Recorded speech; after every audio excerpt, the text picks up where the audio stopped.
একটা সমস্যাকে ওভারকাম করার মধ্যেই আসলে সাআদাতুন বা শান্তি বা সুখ, হ্যাপিনেস থাকে।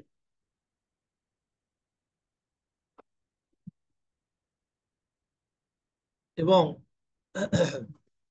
আমরা এই জিনিসটা বারবার রিপিট করতে চাই, কারণ এর মধ্যে আমাদের অনেক কিছু শিক্ষণীয় আছে। আমাদের সামনে রসুল করিম সাল্লাল্লাহু সাল্লাম হলেন role model for many things. অনেক কিছু, সবকিছুরই বলা যায়, অনেক কিছু না বলে আমি বলবো আমাদের জীবনের সকল ক্ষেত্রের রোল মডেল তিনি ছিলেন। তো এই মহান ব্যক্তিত্বকে আপনি দেখেন, তার জীবনে যত আপদ বিপদ আসছে, আমরা যারা এখানে আছি বা লক্ষ কোটি মানুষেরও এরকম আপদ বিপদ কিন্তু আসলে ছিল না। বাবাকে দেখেন নাই কোনোদিন, মায়ের স্নেহ পেয়েছেন অল্প দিন, দাদার স্নেহে থাকলেন, সে দাদা মারা গেলেন, তারপরে চাচার প্রোটেকশন এবং স্নেহে ছিলেন, সে চাচা মারা গেলেন, বিয়ে হলো খাদিজার সাথে, সে খাদিজা মারা গেলেন, তাকে ঘর থেকে বের করে দেওয়া হলো, মারার জন্য তৈরি করা হলো, তাইফে রক্তাক্ত করা হলো, তারপরে কাবা শরীফ নিজের বাড়ির সামনে পচা উটের গার্বেজ তার মাথায় দেওয়া হলো, মানে এরপরে তার আপন দেশ থেকে বের করে দেওয়া হলো। খেয়াল করলেন যে একটা জীবনে যত ধরনের বিপদ আসতে পারে তার সবগুলোই আসছে। আমরা যারা মনে করেন আ- দারিদ্র্যের কষ্ট অনুভব করে, আমার পয়সা নাই এই জন্য ডিপ্রেসড, আমার পয়সা নাই এই জন্য মন খারাপ, তো রসুল করিম সাল্লামের একটা জীবন গিয়েছে, তিনি দুইটা পয়সার জন্য কামলা খেটেছেন।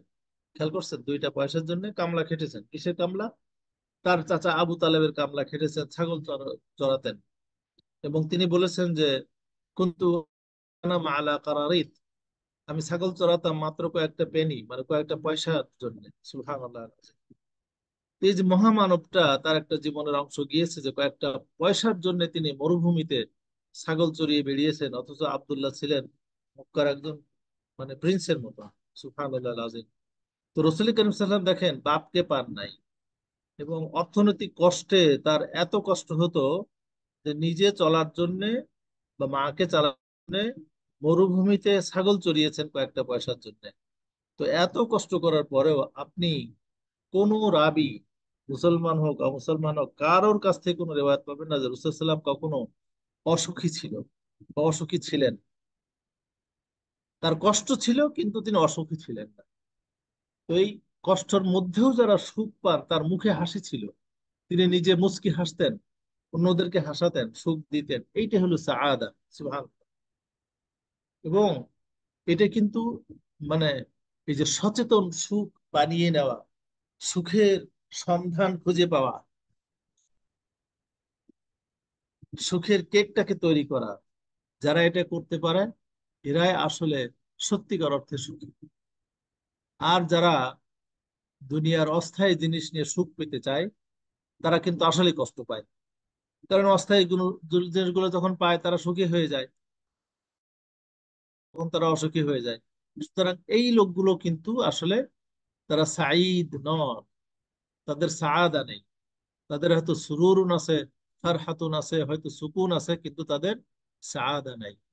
সাআদা হলো তাহলে একটা কন্টিনিউয়াস পার্মানেন্ট সুখের অনুভূতি, যেটা নিজের মনকে তৈরি করে এবং নিজের মনকে বুঝ দিয়ে সবসময় উৎফুল্ল এবং প্রফুল্ল থাকতে হয়। সুবহানাল্লাহ।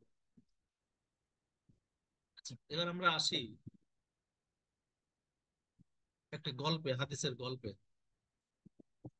আপনারা তো নিশ্চয়ই গল্প শুনতে পছন্দ করেন, তাই না? আরো কিছু হাদিসের গল্প আজকে শোনাবো এই সাআদা নামক সুখের ব্যাপারে। এই হাদিসটা বর্ণিত হয়েছে বুখারীতে। আপনারা দেখেন, আলী ইবনে আবি তালিব রাদিয়াল্লাহু তাআলা আনহু থেকে তিনি বলেছেন, কুন্না ফি একটা জানাজায় ছিলাম। মানে আপনারা যেটাকে জান্নাতুল বাকি বলেন মদিনাতে, সাহাবারা কিন্তু এটাকে জান্নাতুল বাকি বলতেন না, তারা বলতেন বাকিয়া আল গারকাদ। ফাআতানা নবী সাল্লাল্লাহু আলাইহি ওয়াসাল্লাম, আমাদের নবী করিম সাল্লাল্লাহু আলাইহি ওয়াসাল্লাম আসলেন। ফাকাদা, তিনি বসলেন। ওয়াকাদনা হাওলাহু, এবং আহ, আহ, আমরা তার পাশে বসলাম। ওয়া মাহু মিখসারাতুন ফানাক্কাসা ফাজাআলা ইয়ানকুতু বিমিখসারাতি, তিনি মানে আশপাশে ঝাড়ু দিতে লাগলেন। ثم قال ما منكم من أحد ما من نفس منفوسة إلا كتب مكانها من الجنة والنار। যে তোমাদের মধ্যে কেউ নয় বা এমন কোন নাফস নাই যে তার একটা জায়গা জান্নাতে এবং জাহান্নামে করে রাখা হয়েছে। আমাদের প্রত্যেকের কিন্তু সেই আবাস স্থানটা নির্ধারিত করা রয়েছে, আমরা সেটা জানি না। এবং ওইটাই আমাদের কিন্তু সে দীর্ঘস্থায়ী আসল ঠিকানা। আমরা, আল্লাহ মাফ করুক, আমাদের গুনাহের কারণে আল্লাহ যেন আমাদের একটা সেকেন্ডের জন্য যেন জাহান্নামে না দেন। আল্লাহুম্মা আমিন। আল্লাহ যেন আমাদের সবাইকে বিনা হিসাবে জান্নাতুল ফিরদাউসে নবী করিম সাল্লাল্লাহু আলাইহি ওয়াসাল্লামের সাথে থাকার তৌফিক দান করেন। রাসূল করিম বললেন, ওয়া ইল্লা কাদ কুতিবা শাকিয়াতান ওয়া সাঈদাতান, এবং প্রত্যেকটা মানুষকে দুর্ভাগা, অভাগা, পোড়া কপালে এবং সুখী হিসেবে লিখে রাখা হয়েছে।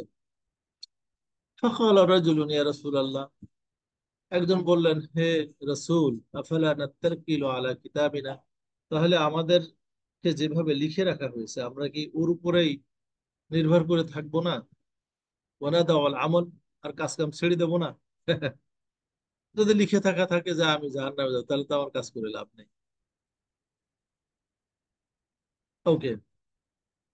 তিনি বললেন, ফামান কানা মিন্না মিন আহলি সাআদা, যে ভাগ্যবান, ফাসায়াসিরু ইলা আমালি আহলি সাআদা, সে ভাগ্যবানদের কাজ করবে। ওয়া আম্মা মান কানা মিন্না মিন আহলি শাকাওয়া ফায়াসিরু ইলা আমালি আহলি শাকাওয়া, যারা দুর্ভাগ্যবান তারা দুর্ভাগ্যবানদের কাজ করবে। তখন ক্বালা, রাসূলুল্লাহ সাল্লাল্লাহু আলাইহি ওয়াসাল্লাম বললেন, আম্মা আহলু সাআদা ফায়ুয়াসসিরুনা লিআমালি সাআদা, যে তাদেরকে, যারা সুখী, এই সুখী লোকদের কাজ বা সুখের কাজ তাদের জন্য সহজ করে দেওয়া হবে। সুবহানাল্লাহ। এইটা হলো আমাদের জীবনের বড় পরীক্ষা, যে আমাকে উত্থান পতনের মধ্য দিয়ে যেতে হয়, আপস এবং ডাউনের মধ্যে দিয়ে যেতে হয়। কিন্তু এই আপস এবং ডাউনের মধ্যে আমি আসলে সুখের কাজগুলো সহজে করতে পারি কিনা, এটা একটা বড় জিনিস। ওয়া আম্মা আহলু শাকাওয়া ফায়ুয়াসসিরুনা লিআমালি শাকাওয়া, এবং তাদেরকেও ওই অভাগার দলের কাজগুলো সহজ করে দেওয়া হয় তাদের জন্য। মনে করেন ঘুষ খাওয়া, সুদ খাওয়া, চুরি করা, ডাকাতি করা, ফাঁকিবাজি করা, দেখবেন বহু লোক এই কাজগুলো ইজিলি করে যাচ্ছে, নাউজুবিল্লাহ মিন যালিক। এবং যারা আসল সুখী, সাআদা, আহলু সাআদা যারা, তারা কিন্তু দেখবেন মরে গেলেও তারা কোনো ঘুষ খাবে না। সুবহানাল্লাহ। আমরা ঢাকার নাফিন একাডেমিতে লোক নিয়োগের প্রক্রিয়া শুরু করেছি। অনেক অ্যাপ্লিকেশন থেকে শর্টলিস্ট করে আমরা ইন্টারভিউ পরীক্ষা নিয়েছি, ইন্টারভিউ করছি। তো একজন সিকিউরিটি গার্ডের, শুনছেন, একজন সিকিউরিটি গার্ডের ইন্টারভিউ দিতে আসছেন। তো লোকটা বললেন যে আমি একটা সরকারি চাকরি পেয়েছিলাম, তো সেখানে তারা আমার কাছে 5,000 টাকা ঘুষ চেয়েছিল। আমি সেই ঘুষ দেব না বলে সেই চাকরি করি নাই, এবং তাতেও আমি সুখী। সে বলছে আমি সিকিউরিটি কাজ করি, এতে আমি সুখী আছি। তো চিন্তা করেন যে আল্লাহ সুবহানাহু ওয়া তাআলা তাকে কি সহজ করে দিলেন। তাকে, যে তিনি সরকারি চাকরি পেয়েছিলেন কিন্তু 5,000 টাকা ঘুষ দিতে হবে, এই জন্য তিনি সে চাকরি করেন। সত্যিকার অর্থে এই লোকগুলোই সুখী। সুবহানাল্লাহ আযীম। এবং আমি তার চেহারার দিকে তাকাইছিলাম, তখন দেখলাম যে সত্যি এই পরের যে রাসূল করিম সাল্লাল্লাহু আলাইহি ওয়াসাল্লাম যে আয়াতটা তেলাওয়াত করলেন, ফাম্মা মান আ'তা ওয়া সাদ্দাকা বিল হুসনা, যে যে দিয়েছে, দান করেছে, ওয়াত্তাকা, আল্লাহকে ভয় করেছে, তাকওয়া, সবসময় আল্লাহকে ভয় করতে হবে। আল্লাহকে, আমি আল্লাহকে ভয় করি কিনা তার অনেকগুলো প্রমাণ আছে। মনে করেন আপনি চোর, চোর আসছে, এখন আপনি চোরকে ভয় করছেন, আল্লাহ যে আপনাকে ঠেকাবেন সে কথা মনে না করে চোরকে ভয় করেন, এটা কিন্তু তাকওয়ার বিরোধী। অসুস্থ হয়েছেন, আপনি রোগকে ভয় করছেন, এটা তাকওয়ার বিরোধী। পয়সা নেই, আপনি দরিদ্র হওয়ার ভয় করছেন, এটা কিন্তু তাকওয়ার বিরোধী। ওয়াসাদ্দাকা বিল হুসনা, এবং সে ভালো কাজের সে টেস্টিফাই করে। ফাসানুইয়াসসিরুহু লিল ইসরা, সহজ কাজের জন্য আমি তাকে সহজ করে দিই, ভালো কাজের জন্য আমি তাকে সহজ করে দিই। সুবহানাল্লাহ। তাহলে নবী করিম সাল্লাল্লাহু আলাইহি ওয়াসাল্লাম এই গল্পের মধ্যে বললেন, যদিও আমাদের মধ্যে কিছু আছে ভাগ্যবান দুর্ভাগ্যবান, কিন্তু সেটা বুঝতে হবে কিভাবে। যারা আসলে ভাগ্যবান তাদের মধ্যে এই আহলুস সাআদা যারা আছে তাদের গুণ থাকবে, এবং তারা তাদের পদাঙ্ক অনুসরণ করবে, এবং তাদের পদাঙ্ক অনুসরণ করাকে তারা সহজ মনে করবে, কষ্টকর মনে করবে না। দেখেন, এই একটা বিষয় কিন্তু আমাদের মনে রাখতে হবে, যে অনেক সময় দেখা যায় আমরা অনেক বড় কাজকে সহজে করে ফেলতে পারি, এবং তাতে আমরা ক্লান্ত হই না, টায়ার্ড হই না, আমরা বিতৃষ্ণ হই না। কিন্তু আবার অনেক সময় দেখা যায় যে একটা ছোট্ট কাজকে আমরা খুব বার্ডেন মনে করি। ঠিক এক্স্যাক্টলি এই সাআদার ক্ষেত্রে এই জিনিসটা বলা হয়েছে। যারা সত্যিকার অর্থে সুখী, যারা সত্যিকার অর্থে সুখী, তারা এই ভালো কাজগুলোকে তারা খুব সহজে করতে পারে এবং সেটাকে তারা ইজি মনে করে। আর যারা অভাগা, তারা ভালো কাজগুলোকে খুব কঠিন মনে করে, এবং তারা ওই কাজের সুযোগ পায় না। যেমন আমি এখানে একটা বিষয় আনতে চাই, আপনারা কেউ ব্যক্তিগতভাবে নিবেন না, পার্সোনালি নিবেন না। মনে করেন যারা কোরআন শরীফ তেলাওয়াত করে না, তারা অবশ্যই ভাগ্যবান না। তারাই ভাগ্যবান যারা কোরআন শরীফ নিয়মিত তেলাওয়াত করেন, পড়েন, বোঝেন, আমল করেন, এরা হলো ভাগ্যবান। এবং আমাদের জীবনে দেখেন, আমরা কোরআন শরীফ পড়াটা কিন্তু খুব কষ্টের মনে করি। সব কাজ করে যাচ্ছি, রান্না বান্না, ঘর ধোয়া, চাকরি বাকরি, সব কাজ হয়ে যাচ্ছে, এই কোরআন শরীফ পড়ার টাইমটা আমাদের পাই না। তো যখনই দেখবেন আমার সব কাজ করতে পারছি, কোরআন শরীফ পড়ার টাইমটা হচ্ছে না, মনে রাখতে হবে যে আমি একটু দুর্ভাগ্যবান মানুষ, এবং আমার জীবন থেকে কষ্ট যাবে না। এটা কিন্তু একটা খুব কঠিন কথা। আমি সব করতে পারি, 2 রাকাত নফল নামাজ পড়তে পারি না। খেয়াল করছি? তাহলে যেখানে এই যে ফাসানু ইয়াসসিরুহু লিল ইসরা, আল্লাহ যেটা বললেন সূরাতুল লাইলের, এটা কিন্তু আমাদের জন্য একটা বড় ক্রাইটেরিয়া, যে সাআদা নামক সুখ পেতে গেলে আমরা আহলুস সাআদা যারা আছে তাদের কাজগুলো সহজে করে নিতে হবে, এবং করতে গেলেও সহজ ভাবে নিতে হবে, এটাকে কঠিন মনে করা যাবে না। আর এটার জন্য আপনার 3টা গুণের কথা আল্লাহ বলেছেন আহলুস সাআদার, যারা সুখী হবে, যে তারা দান করবে, তাদের মধ্যে আল্লাহর ভয় তাকওয়া থাকবে, এবং তারা সবচেয়ে উত্তম কাজ যেগুলো আছে সেগুলোকে তারা স্বীকার করবে, এবং সেগুলো তারা ভ্যালু করবে। অনেকে আছে দেখেন, এই মানে আমি আমি কিভাবে বলবো জানি না, সেলিব্রিটি অবৈধভাবে প্রেম করছে, মারামারি হচ্ছে, বিয়ে ভেঙে যাচ্ছে, তাদের ফিল্মগুলো ঘরে দেখে দেখে। খেয়াল করছেন? আবার এই একই লোক, যদি আপনি তাদেরকে কোনো ভালো গল্প শোনান, তারা শুনতে চায় না, কিন্তু এগুলো তাদেরকে আকৃষ্ট করে না। কিন্তু যত পচা গন্ধ গল্প আছে, এগুলো আমরা সবাই কিন্তু দেখি এবং খুব এনজয় করি। এখন যারা আহলুস সাআদা, তারা কিন্তু এটা করবে না। যারা আসল ভাগ্যবান, তারা এই ধরনের নষ্ট পচা লোকদের প্রমোট করবে না, তাদের লাইফ স্টাইলই দেখবে না। এই জন্য আমি মাঝে মাঝে বলি, অনেক সময় আমাদের ফেসবুকে ইউটিউবে আসে, আমি বলি দেখেন এগুলো দেখাও গুনাহ। কারণ আপনি দেখে ভিউ ভিউ বাড়াচ্ছেন, ভিউ বাড়ায় তারা পয়সা কামাচ্ছে, এবং তারা মনে করছে তারা খুব জনপ্রিয়। তো এই সমস্ত আহলুস সাকাওয়া দুর্ভাগ্যবানদেরকে কিন্তু আমরাই প্রমোট করি আসলে। আর যখন আমরা দুর্ভাগ্যবানদেরকে প্রমোট করি, তখন আমরা দুর্ভাগ্যবান হয়ে যাই। এটাই হাদিসের কথা, খেয়াল করছেন? মানে আমরা নিজেরা মনে করি আমার ভাগ্য, কিন্তু আমার ভাগ্য খারাপের পিছনে যে আমি নিজে দায়ী, এবং আমি অসচেতন ভাবে বা সচেতন ভাবে নিজের ভাগ্যটাকে নষ্ট করি, সেটা আমরা টের পাই না, আর আমার কপালের দোষ দেই। সুতরাং আজকে থেকে আলোচনা থেকে আমরা যে জিনিসটা বুঝতে হবে, যে যখনই দেখবো আমার সামনে যারা আল্লাহকে ভয় করে, যারা তাকওয়াবান, যারা সত্য পথে চলে, আমরা তাদের সাথে থাকতে হবে এবং তাদেরকে অনুসরণ করতে হবে। আর যারা সমাজের নষ্ট, পচা, দুর্গন্ধময়, যারা মনে করেন মারামারি করে, ছাড়াছাড়ি করে, ভাঙ্গনের গল্প শোনায়, আমরা ও ধারে কাছেই যাব না।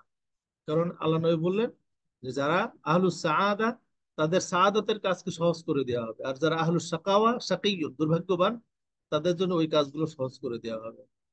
সুতরাং আমরা এটা নিজেরা এখন ডিফাইন করে নিতে হবে যে আমি, আল্লাহ তো লিখে রাখছেন, তার মানে এই না যে আমার কিছু করা, আল্লাহর নলেজ অনুযায়ী লিখে রাখছেন, কিন্তু আমার যেটা দায়িত্ব সেটা আমাকে করতে হবে। তাহলে এই হাদিসের জিসটা কি হলো? জিসটা হলো যে আসল সুখী এবং ভাগ্যবান তারাই যারা কিয়ামতের ময়দানে মুক্তি পাবে। এবং যারা কিয়ামতের ময়দানে মুক্তি পাবে, তাদের একটা লক্ষণ হলো এই যে তারা দুনিয়ার সকল কষ্টের মধ্যেও আল্লাহর প্রতি রাজি খুশি থাকে এবং সেখান থেকে সুখ অনুভব করে। এবং তারা যারা সুখী এই ধরনের যারা আছে, তাদের পদাঙ্ক অনুসরণ করে, তাদের মতো কাজ করে। এবং যারা অসুখী, যারা দুর্ভাগ্যবান, যারা জাহান্নামী, তারা এই অসুখী লোকদের পদাঙ্ক অনুসরণ করে, তাদেরকে প্রমোট করে, তাদেরকে সেলিব্রেট করে, তাদের গল্প করে, তাদের গল্প শোনে। সুতরাং আমার পজিশন কোথায় সেটা নিজের কর্ম থেকেই কিন্তু বোঝা যাবে, যে কোনটা আমাকে অ্যাট্রাক্ট করে, নষ্ট জিনিস আমাকে অ্যাট্রাক্ট করে নাকি ভালো জিনিস অ্যাট্রাক্ট করে। এবং হাদিসে কিন্তু এটা স্পষ্ট ভাবে বলা হচ্ছে, ওয়াম্মা আহলুস সাআদা ফায়ুয়াসসিরুনা লিআমালিস সাআদা। আমি কিন্তু নিজের থেকে বলছি না, এটা বুখারী শরীফের সহিহ হাদিস। আর হাদিসটা riwayat করেছেন আলী ইবনে আবি তালিব রাদিয়াল্লাহু তাআলা আনহু। সুবহানাল্লাহ। আচ্ছা, সুখের ব্যাপারে আর একটা হাদিস আছে আব্দুল্লাহ ইবনে ওমর থেকে।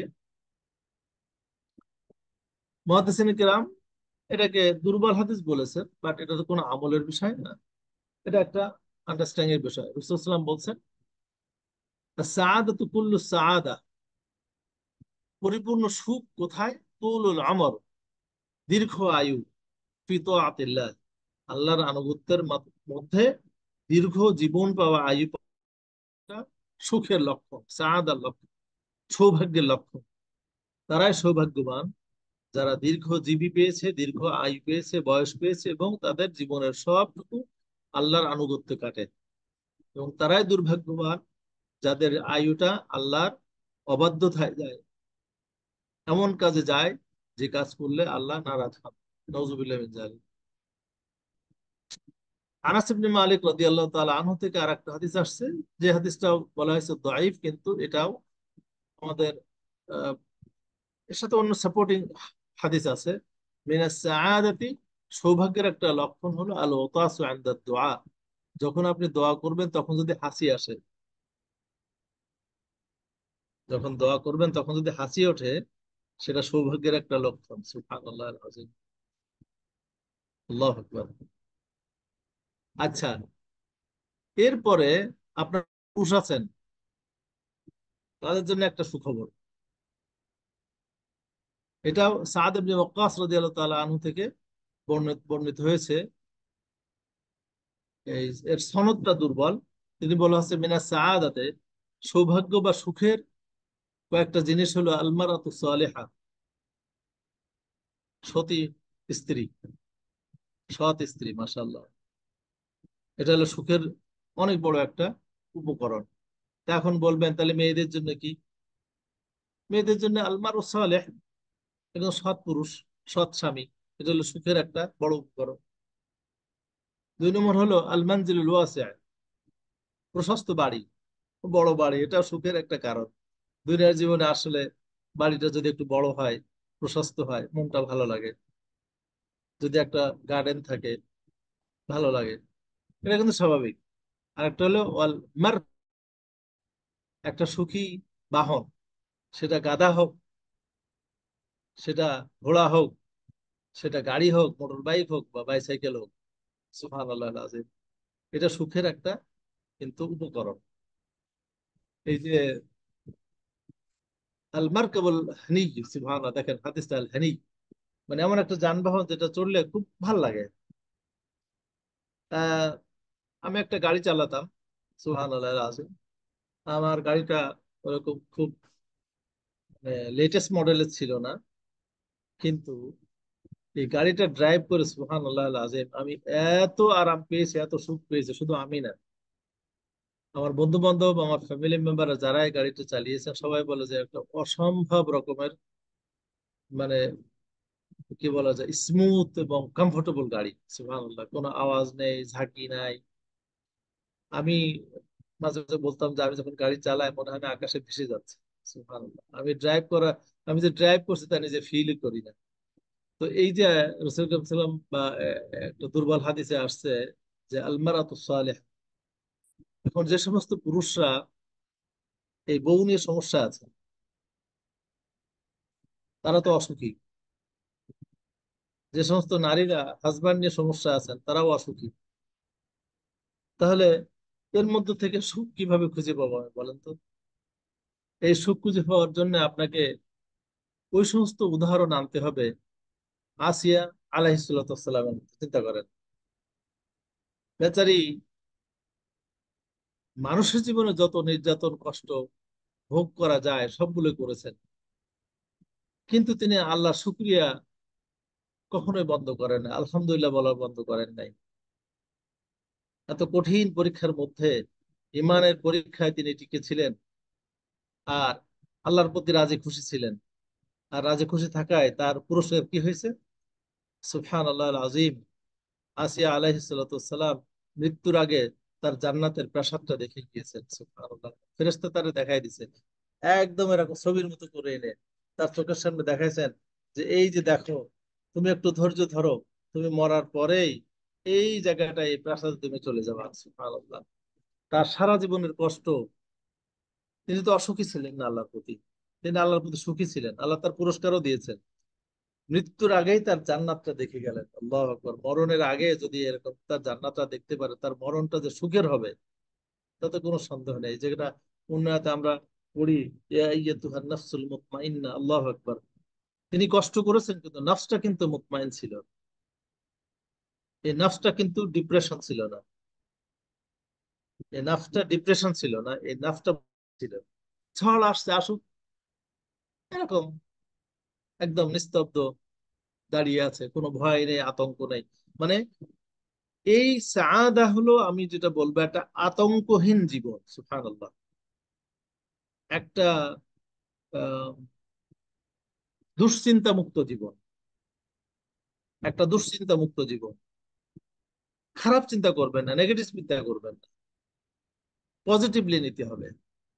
তো আমরা যখন একাডেমি 21-এ মেন্টাল স্বাস্থ্যের কথা বলছি, আপনার যারা মানসিক ডাক্তার আছেন, এটাই তো আসলে মানসিক সুস্থতার একটা অত্যন্ত গুরুত্বপূর্ণ পয়েন্ট। সেটা হলো যে আমাকে সাঈদ হতে হবে, সৌভাগ্যবান হতে হবে, সাআদা অনুভব করতে হবে, সাআদা অনুভব করতে হবে।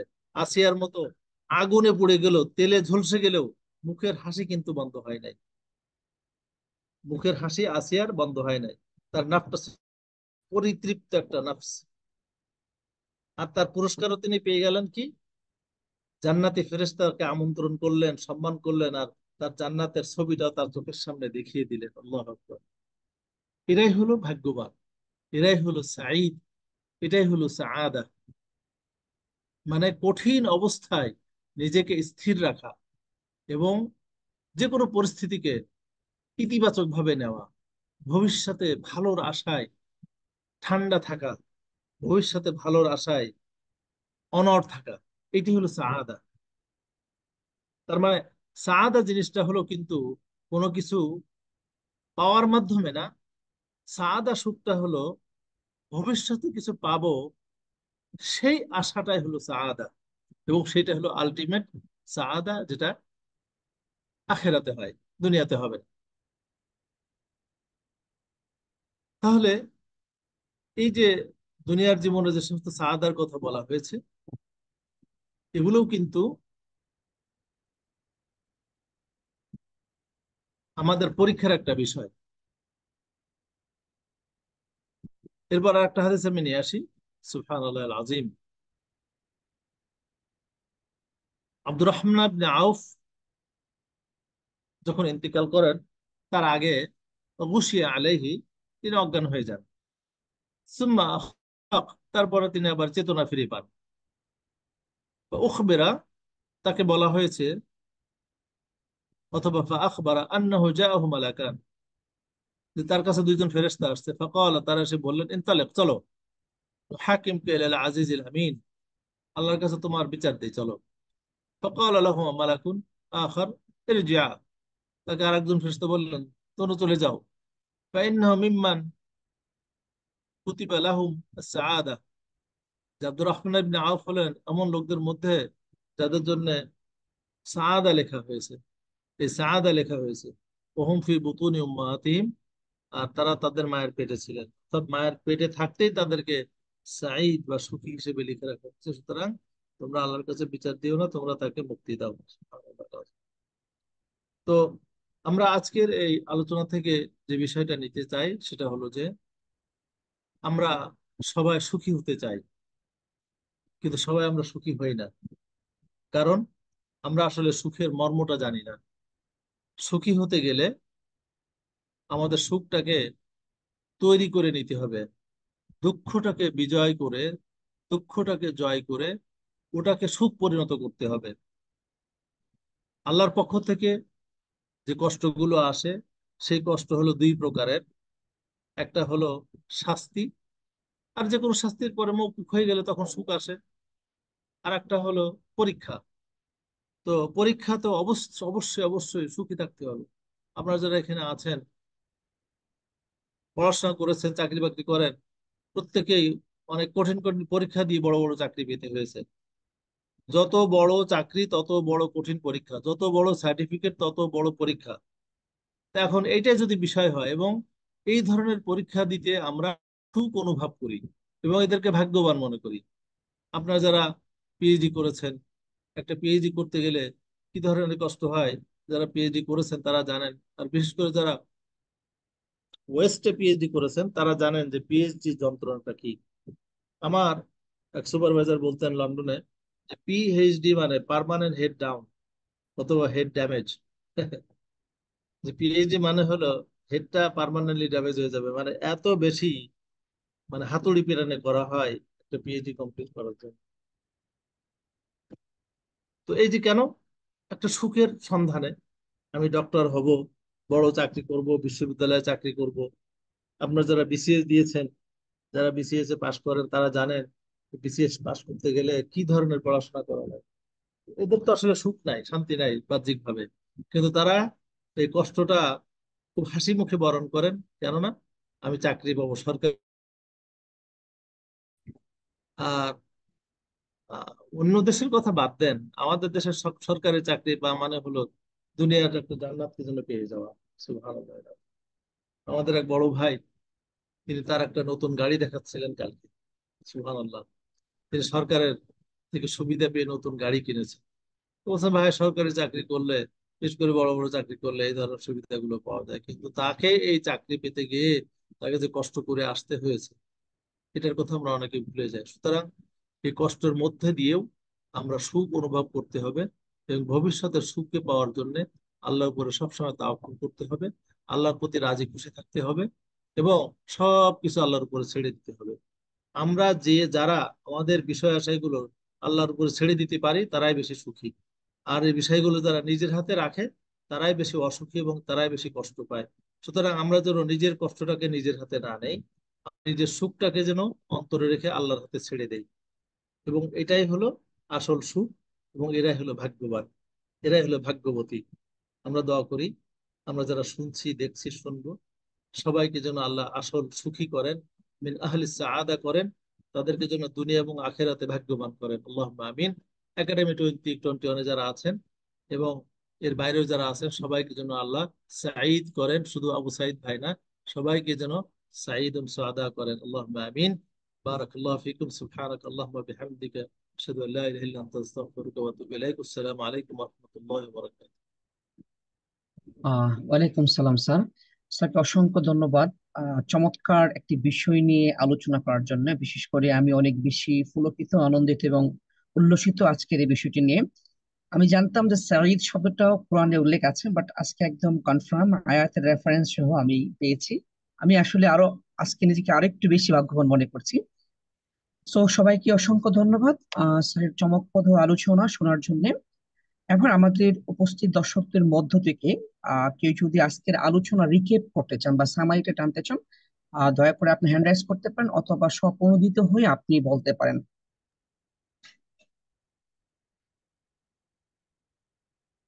খালি উপস্থিত।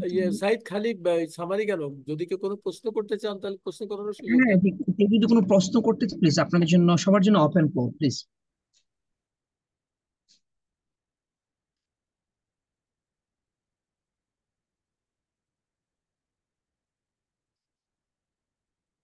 আহ জি। আমি যতটুকু বুঝেছি আজকের আলোচনায়, আসারি শব্দটা মূলত হচ্ছে যে অর্থে ব্যবহৃত, একটা চলমান সুখ অর্থে। আমরা এর আগে পড়েছি হবুরান, তারপরে সুকুন, এগুলো ছিল। যেমন হবুরান ছিল একটা পর্যায়, একটা স্টেজ, বাট সাঈদ যেটা, সেটা চলমান আনন্দ, সর্বাবস্থায় সুখী থাকা। এটাই মূলত এখানে বলা হয়েছে। আমি যদি দেখি যে স্যার বলেছেন সুখী ব্যক্তি বা ভাগ্যবান ব্যক্তিকে বোঝানো হয়েছে সাঈদ দ্বারা। যদি স্যার অনুমতি এখানে। দেন আমি একটা ইয়ে করি। জি স্যার, সুবহানাল্লাহ প্লিজ। আযীম। আহ, আমার স্ত্রী বলছে না আমার এখন যানবাহন নেই, তারপরেও তিনি সুখী। সুবহানাল্লাহ। সুবহানাল্লাহ, সুবহানাল্লাহ, দিস ইজ সাহিদ goodness. Sir world happiness ranking এর কথা বলেছিলেন, যদিও আমি একমাত্র দেখলাম যে বাংলাদেশের র্যাঙ্কিংটা হচ্ছে 129 এবং হচ্ছে 3.886, যেটা আসলে খুবই হতাশাজনক পরিপ্রেক্ষিতে। পাশাপাশি স্যার কোরআনের রেফারেন্স দিচ্ছে সূরা আল হুদের 108 নম্বর আয়াতে, যেমন বলা হয়েছে যে আর যারা হবে ভাগ্যবান তারা থাকবে জান্নাতে, চিরকাল তারা সেখানে উপভোগ করতে থাকবে যতদিন বিদ্যমান থাকবে মহাকাশ ও পৃথিবী, যতদিন না তোমার প্রভু ভিন্ন কিছু চান। আর এক অনন্ত অবিরাম পুরস্কার, তাকে সাঈদ হিসেবে বলা হয়ে থাকে। আল হুদের 5 নম্বর আয়াতে বলা হয়েছে সেদিনটি যখন আসবে তখন আল্লাহর অনুমতি ছাড়া কেউ কথা বলতে পারবে না। তাদের মধ্যে কিছু লোক হবে হতভাগ্য, আর কিছু লোক হবে ভাগ্যবান। আর এই ভাগ্যবানরাই হচ্ছে সাঈদ। একটা সমস্যা সমাধানের মাধ্যমে শান্তি নিহিত রয়েছে, অর্থাৎ সাঈদ রয়েছে। রাসূল সাল্লাল্লাহু আলাইহি সাল্লামের একটি হাদিসকে স্যার রেফারেন্স হিসেবে নিয়ে আসছিলেন, যেখানে বলা হচ্ছে রাসূল সাল্লাল্লাহু আলাইহি সাল্লাম জীবনে অসংখ্য সমস্যা ছিল। স্যার জীবিকা সাল্লাল্লাহু আলাইহি সাল্লাম জীবিকা নির্বাহ করার জন্য উনি ছাগল চড়াতেন। এত কিছুর মধ্যে, কষ্টের মধ্যে তিনি সুখী ছিলেন। আর এটাই হচ্ছে সাঈদ। সাঈদ একটি চলমান সুখানুভূতি, সর্বাবস্থায় সুখী সুখী থাকা। রাসূল সাল্লাল্লাহু আলাইহি সাল্লাম একটি হাদিস সাহাবীদের সাথে কথোপকথনের এক পর্যায়ে বলেছেন যে মানুষের ভাগ্য নির্ধারিত। তখন সাহাবীদের পক্ষ থেকে বলা হয়েছিল, ই আল্লাহর রাসূল, তাহলে আমরা কেন ভালো কাজ বা মন্দ কাজ করব বা ভালো কাজগুলো করবো? তখন আল্লাহ রাসূল সাল্লাল্লাহু আলাইহি ওয়াসাল্লামের ব্যাখ্যায় বলেছিলেন, ভাগ্যবানরা ভালো কাজ করতে উৎসাহিত হবে বা ভালো কাজটা করতে তাদের জন্য সহজ হবে। আর যারা হতভাগ্য বা মন্দভাগ্য, তারা মন্দ কাজ করতে অনেক বেশি উৎসাহিত হবে। আর প্রকৃত সুখী মানুষ ভালো কাজ করার সুযোগ পায়, অন্যদিকে অসুখী মানুষ তারা তারা ভালো কাজ করার।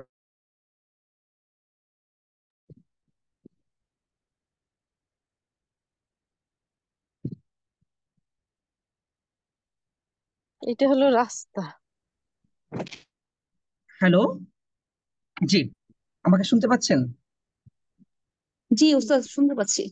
জি শুনতে প্লিজ। পাচ্ছেন? আসল আসল সুখী তারাই যারা আখিরাতে মুক্তি পাবে, আল্লাহর আনুগত্যের মধ্যে যারা জীবন অতিবাহিত করবে, প্রকৃতপক্ষে তারাই সুখী। আর বিপরীত পক্ষে তারা অসুখী হবে। আসলে সুখী হতে চাই, কিন্তু আমরা সবাই সুখী হতে চাই কিন্তু হতে পারি না, কারণ সুখটা আসলে কি সেটা বুঝি না। আমাদের সবাইকে আল্লাহ সুখের মর্মার্থ বা তাৎপর্য বোঝার তৌফিক দান করুন। আমার তৌফিক ইল্লা বিল্লাহ। স্যারকে অসংখ্য ধন্যবাদ আজ একটা চমৎকার বিষয় নিয়ে আলোচনা করার জন্য। আহ এই পর্যায়ে আমি আমার শ্রদ্ধেয় শিক্ষক আমার একদম একদম হয়ে যায় জানো। Sir Nurul Alam sir, please. সাহেবেই হয়েছে। না না, আমার তেমন কিছু কথা নেই আজকে। কথা থাকলে তো আমি পারমিশন চাইতাম। আর কেউ হাত তুলেছেন নাকি? কাকে যেন হাত তুলতে আসসালামু দেখলাম। আলাইকুম। স্যার, এখানে তিনটা গুণের কথা বলা হয়েছে, তাকওয়া আর দুইটা আমি বুঝতে পারি নাই। ও, একটা হলো ফাআম্মা মান আ'তা, যারা দান করে। আচ্ছা, পানি দান করে। সব হ্যাঁ, পছন্দ হয়েছে। ফাআম্মা মান আ'তা ওয়াত্তাকা, এবং আল্লাহকে ভয় করে, সাদ্দাকা বিল, মানে যত ভালো কিছু আছে সেগুলোকে তারা অ্যাপ্রিসিয়েট করে। আমরা তা কিন্তু অনেক সময় ভালো ভালো গুলোকে অ্যাপ্রিসিয়েট করি না। দেখি আহ, যে আমরা অনেক সময় হিংসাবশত অনেক ভালো কিছু অ্যাপ্রিসিয়েট করি না। এবং আমি একটু রাজনৈতিক কথা বলবো এবার। রাজনৈতিক কথাটা হলো ভালো এই, কথা বুঝতে না। যে যারা রাজনীতি করেন তারা মনে করেন এটা হলো ভালো রাজনীতি, যে আপনার বিরোধী দল যতই ভালো করুক আপনি তার স্বীকৃতি দিবেন না। স্বীকৃতি দিলে মনে হয় আপনার রাজনীতি শেষ। এটা একটা ফাইন। খুবই অনুন্নত, মানে নিম্নমানের একটা রাজনীতি। আল্লাহ বলছেন যে ওয়াসাদ্দাকা বিল হুসনা, হুসনা যেখানেই থাকবে। আবার হুসনা মনে করে না কোনো মহিলার নাম। যারা হুসনা আছে তারা যেন মনে না করে আমাদের কথা কেন উস্তাদ বারবার বলছেন, এটা কোরআনের কথা। হোসনা মানে হলো যেখানেই ভালো আছে সেটাকে আপনি সাদ্দাকা তাসদিক করতে হবে, অ্যাপ্রিসিয়েট করতে হবে, রেকগনাইজ করতে হবে, অ্যাপ্রিসিয়েট অ্যাকনলেজ করতে হবে। তাহলে সাআদা পেতে গেলে আমার এই গুণটা আসতে হবে, যে যেখানে ভালো কাজ আছে আমি বলবো সেটা না, আমার কাজটা ভালো হয়েছে, সে আমার শত্রু হলেও। জি স্যার, চমৎকার স্যার। শাহেক, তাহলে যে আসমাউল হুসনা, হুম। তাহলে জি। হুসনা, আমার তো এখন একটা একটু ইয়ে মজার একটা আলাদা উপলব্ধি হলো যে কি? এই আপনি বললেন যে হুসনার জন্য কোনো মেয়ের নাম না হয়, তো আসমাউল হুসনা, না ওই না হুসনা। না না, মেয়ের আর নাম হয় না বলি না, আমি বলছি কোনো মেয়ের নাম যদি হোসনা থাকে সে যেন মনে না করে উস্তাদ বারবার আবার হোসনা হোসনা কেন করতেছে। তার মানে না, তাহলে বোঝা যাচ্ছে যে হুসনা, এই আসমাউল হুসনা, ওখানেও তো হ্যাঁ এই হুসনা শব্দটা স্ত্রীবাচক। হ্যাঁ হ্যাঁ। তার মানে হচ্ছে এই সুখের সাথে আনন্দের সাথে এই এই এই এই এই যে হোসনার এই যে আরবিতে যে আরবি গ্রামারে, আমি তো আরবি গ্রামার জানি না, আরবি জানি না, কিন্তু হঠাৎ করে মানে দুষ্টু কথা মনে হচ্ছে যে হোসনার মধ্যে কিন্তু একটা আলাদা ব্যঞ্জনা আছে। আছে অবশ্যই, অবশ্যই আছে। এবং সেটা হলো এই হোসনাটা হলো ইসমে তাফদিল আহসানের স্ত্রীবাচক, বুঝছেন? আল আমালুল হোসনা, ভালো কাজ, আল আসমাউল হোসনা। এবং আরবিতে একটা নিয়ম হলো ব্যাকরণের, যে যখন আপনার জামা মুকাসসার হয় বা তাকসির হয়, স্ত্রীবাচক হিসেবে ব্যবহার করা যায়। তো আল আসমা ইসমুন থেকে আসমা বহুবচন, এই জন্য আহসানটাকে হোসনা স্ত্রীবাচক ব্যবহার করা হয়েছে। আর ওয়াসাদ্দাকা বিল হোসনা এটা ইন জেনারেল, যত ভালো কাজ আছে, ভালো কিছু আছে, সবগুলোকে আল্লাহ হোসনা বলেছেন। এবং এরাই আসলে সুখী যারা অন্যের ভালোটাকে অ্যাপ্রিসিয়েট করতে পারে। আর এরাই অসুখী যারা অন্যের ভালো দেখলে চোখ জ্বলে, মন জ্বলে, চোখ দিয়ে পানি পড়ে, বুঝতে পারছেন? এরা হলো অসুখী। আচ্ছা, আরেকটা ছোট্ট আলোচনা আপনার সামনে জিজ্ঞেস করতেছি। আপনি তো বললেন যে দান করা, তাকওয়া এবং অন্যের ভালো কাজকে অ্যাপ্রিসিয়েট করা, এটা হচ্ছে এই সাঈদের একটা মানে সাঈদের আলামত আর কি, বা সাঈদ জি পেতে গেলে এই এই অ্যাক্টিভিটিসটা বা এই আমলটা দরকার। তাহলে আপনি শুরুতে যে, আমি একটু সরি কনফিউজ করছি, ওই সময়টা রেকর্ডিং নষ্ট হয়ে গেছে, বিশ্বাস, বোধ আর চর্চা, এই তিনটা টার্ম বলেছেন। জি জি। এটা এইটা মানে এই তিনটা আমি আসলে ওনার কোশ্চেনের সাথে আমার মনে হচ্ছিল অ্যান্সার বুঝি এই তিনটা, কিন্তু পরে আপনি অ্যান্সার করলেন অন্য তিনটা। মানে আমি একটু একটু না যদি এটার আমাকে। সাথে, না এটার সাথে দ্বিমত নেই। এই জন্য বিশ্বাস হলো কি, যে আমি মনে দেবো কিসের বিশ্বাসে? আল্লাহকে খুশি করার জন্য, ঠিক আছে? আর বোধটা হলো যেটা আমি বললাম, আমি না চাইতেই দিব, আমার নিজের সচেতন ভাবে। আর চর্চাটা হলো তাকওয়া বা সদ্দাকা বিল হোসনা, যেটা শুধু বিশ্বাস থাকলে হবে না, বোধ থাকলে হবে না, এটা আবার প্র্যাকটিস করতে হবে। ও, যেমন মনে এই করেন, এই এই তিনটা তাহলে সমান্তরাল। জি জি এই জি জি এই এই তিন ওই তিন সমান্তরাল। জি জি জি জি। জি, আমাদের ফাতেমা আসসালামু সাহেব, আলাইকুম। ফাতেমা সাহেব আপনি কিছু বলতে চাচ্ছেন, প্লিজ। আসসালামু আলাইকুম। ওয়ালাইকুম ওয়ালাইকুম আসসালাম। আসসালাম। আমি এখন একটু এটার থেকে একটু মানে একটু ডিফিকাল্টিস একটা জায়গায় ফেস করছিলাম। তো মানে আমরা আসলে সাইকোলজিক্যাল সেক্টরের সুখ বা আনন্দ নিয়ে যে জায়গাটা পড়াশোনা করেছি, তো ওই জায়গাটা দেখা যাচ্ছে যে সুখ বা আনন্দ এক ধরনের বডিলি হরমোন বা কেমিক্যালের জায়গা। হরমোনের একটা হচ্ছে মানে প্রতিক্রিয়া, এরকম একটা জায়গা। তো দেখা যাচ্ছে যে আমাদের বডিতে সুখের ফলে কিছু হরমোনিকাল মানে কিছু হরমোনের কারণে আমরা সুখ অনুভব করি, যেটা হচ্ছে ডোপামিন, সেরোটোনিন, অক্সিটোসিন, এই জায়গাগুলো। তো একটা জায়গায় আমি আসলে এটা নিয়ে একটু পড়াশোনা করেছিলাম। তো সেখানে মানে বারবার দেখা যাচ্ছে যে আমাদের বডি আসলে মানে শরীরে হরমোনের ডোজ যখন বাড়তেই থাকে, মানে সুখের হরমোনে আমরা এক ধরনের অভ্যস্ত হয়ে যাই। তো এই জায়গাটাতে স্যার যে জায়গাটা বলছিলেন যে সুখের definition টা বা সুখের যে কোয়ালিটি, যে তো আমার প্রশ্নটা এটা এসেছে যে অ্যাকচুয়ালি দুনিয়ার বুকে আমরা আসলে আহ, এই জায়গাটাতে সুখের যে ডেফিনেশনটা, এটা তো দেখা যাচ্ছে যে মোবাইলে যারা স্ক্রিন করে, মানে যে ভিডিও গুলো দেখে, শর্ট ভিডিও বা video, ওখানে একটা জিনিস দেখা যাচ্ছে, একটা গবেষণায়, যে ভিডিও গুলোতে, প্রত্যেকটা ভিডিও যখন একবার দেখে ব্যক্তি, দেখে কিছুটা ডোপামিন তার নিশ্চিত হয়, কিছুটা একটা আনন্দ অনুভূতি ফিল করে, নেক্সট সেকেন্ডটাতে চলে যায়, মানে এরকম একটা জায়গায় গবেষণা আছে যে তার ভেতর মানে দেখা যায় ঘন্টার পর ঘন্টা সে মোবাইল হচ্ছে স্ক্রোল করতেছে বা দেখতেছে। তো এই জায়গাটাতে মানে বলা হচ্ছে যে যখন আমরা হরমোনের প্রতি অনেক বোধে অভ্যস্ত হয়ে যায়, মানে আমরা সুখ এবং আনন্দকে অনেক বেশি ফোকাস করি, তখন আমাদের ভেতর আনন্দ অনুভূতি গুলো আবার রিডিউস হয়ে যায়, মানে আনন্দ যে আনন্দ আলাদা জায়গাটা। তো এই জায়গাটাতে আমি এসে একটু কনফ্লিক্ট ফিল করছিলাম। তো ওখানে বলছিল যে আনন্দ বলতে যে একজন বৃদ্ধ বাবা মাকে যে একজন সন্তান কেউ সেবা করবে, সেই জায়গাটাতে আসলে এক ধরনের আনন্দ আছে, ওখানে সুখ খুঁজতে গিয়ে ওটা তো একটা পরিশ্রম বা কষ্ট, ওখানে যে শ্রম দিবে, বা বাচ্চা খেলছে, বাচ্চার সাথে একটা টাইম স্পেন্ড করবে। তো স্যার এই জায়গাটাতে আমার মনে হয় একটু নিজের মধ্যে একটু কনফ্লিক্ট তৈরি হচ্ছিল। আমি যে এটা যে এই সুখটাকে অ্যাকচুয়ালি দুনিয়াতে আমরা পরিপূর্ণ ভাবে অর্জন করতে পারবো, বা কোরআনে যে আয়াতগুলো আছে নাকি এটা মৃত্যুর পর জান্নাতে মূলত একদম সেই প্রশান্তিটা আমরা, মানে মূল প্রপার যে ব্যাপারটা থাকবে, এটা আমার স্যারের পারফেক্ট। কাছে। ঠিক আছে, আমি আপু আপনার কোশ্চেনটা বুঝতে পেরেছি। স্যার প্লিজ, আমার কিছু বলার আছে আপনার কোশ্চেনটা নিয়ে। আমার কাছে একটা উত্তর আছে, আমি স্যারের কাছে অপেক্ষা করছি। হ্যাঁ, সাইদ ভাই একটু সামারি করতে হবে। জি, মূলত আসসালামু আলাইকুম। আপু যে বিষয়টা নিয়ে কথা বলেছেন, উনি কিছু সাইকোলজিক্যাল বিষয় বা সায়েন্সের পার্সপেক্টিভ থেকে কথা বলেছেন। আমি প্রথমে একটা বলে নিই, সায়েন্স হচ্ছে ইন্টিগ্রেটেড নলেজ, এটা খুব সংক্ষিপ্ত একটা বিষয়। আর রিলিজিয়ন বা থিওলজি হচ্ছে একটা বিশাল বিশাল বিশাল, যাকে আমরা আনডিফাইন, আমরা কখনো এটা নলেজ সম্পর্কে আমরা অবহিত হতে পারবো না। সো আপনি যেটা বলেছেন সুখ যে বিষয়টা, আমি আপনাকে বলে দিচ্ছি ইসলামিক পার্সপেক্টিভ থেকে এরকম যে আমরা অ্যাফার্মেশন, সেলফ অ্যাফার্মেশন করি, সেলফ বোস্টারিং করি যেটাকে বলছি আমরা। সো এটার মূল কারণটা হচ্ছে থিঙ্কিং, পজিটিভ থিঙ্কিং। স্যার কিন্তু বলেই দিয়েছেন, রাসূল সাল্লাল্লাহু আলাইহি সাল্লামের কথা বলেছেন যে উনি পজিটিভ কাজ করতেন, কাজ করার আগে আমাকে এটা চিন্তা করতে, প্রথমে আমার একটা পজিটিভ থিঙ্কিং সাইদ ভাই, আসবে। হ্যাঁ, আমার এখানে একটা প্রশ্ন। জি পজিটিভ জি। থিঙ্কিং, যে একটা অন্যায় কাজ করছে, সে সেখানকে একটা পজিটিভ থিঙ্কিং করে নিল যে এই কাজটা, যাই হোক আমার কাছে এটা হচ্ছে এইটা তো আমি আপনি একটা আপনি অন্যায় করছি, দেখেন, দ্যাটস ফাইন। আপনি নিজেই ডিফাইন করে আচ্ছা, দিয়েছেন যে সাইদ, আমরা স্কলারের কাছে যাই, আমরা জি জি স্যারের কাছে যাই, আমরা জি জি নিজেরা পার্সোনালি পরে আলাপ করতে পারবো। জি স্যার, জি স্কলারের কথা শুনে নেই। জি জি স্যার স্যার, জি আমি স্যার। আমি একটু প্রশ্নটাকে আরেকবার রিকাপ করবো কিনা, আমার ওই না না সংক্ষিপ্ত না, ভাবে। প্রশ্ন প্রশ্ন ওয়েল ওয়েল ডিফাইন্ড, প্রশ্ন খুব সুন্দরভাবে আর্টিকুলেট হয়েছে। স্যার, আমার মনে হয় যে আমাদের স্যার প্রশ্ন নিয়েছেন।